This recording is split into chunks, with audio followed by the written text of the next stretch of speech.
Je suis malade et je veux savoir ce que j'ai, ou je commence à tirer dans le tas. Je vous écoute, quel est le problème?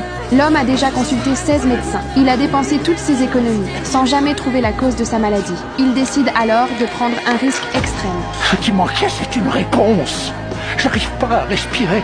Je suis fatigué, à longueur de temps. Contre toute attente, House affirme avec assurance qu'un simple briquet suffira à poser le diagnostic.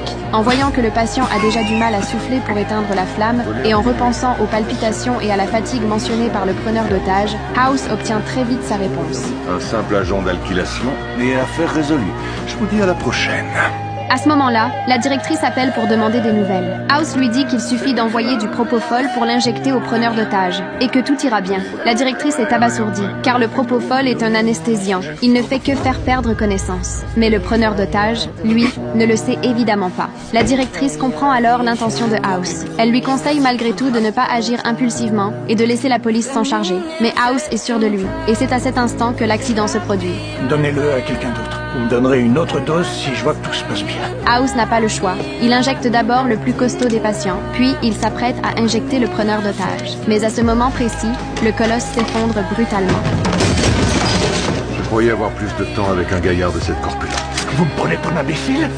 Furieux, le preneur d'otage tire une balle dans la cuisse d'un otage. Tout le monde est sous le choc et n'a d'autre choix que d'obéir à ses exigences. Mais l'examen suivant nécessite l'utilisation d'un scanner. Oh, zut! J'ai laissé mon scanner dans mon autre pantalon.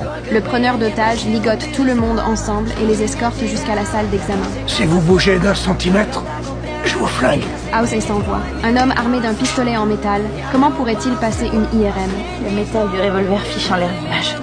Pas question que je vous le donne.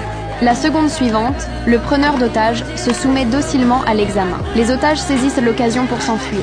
Tous, sauf un jeune homme. Qu'est-ce que vous faites encore là? Je suis curieux. On risque plus rien maintenant. Les résultats tombent à leur tour. Mais malheureusement, House ne trouve toujours aucune cause à la maladie. À cet instant, désarmé, le preneur d'otages a déjà compris comment tout cela va se terminer. Merci d'avoir essayé. Contre toute attente, House fait alors quelque chose d'inimaginable. Il comprend enfin la souffrance de cet homme et décide de le soigner. Ce choix met la directrice, qui écoute tout depuis l'extérieur, hors d'elle. Mais elle n'a plus aucun moyen d'intervenir. Elle ordonne donc à l'équipe médicale à l'extérieur de coopérer avec House. Vous aviez 4 théories, vous les avez toutes réfutées. Peut-être que personne ne peut me guérir. Pour House, le véritable défi ne fait que commencer. Je peux y aller?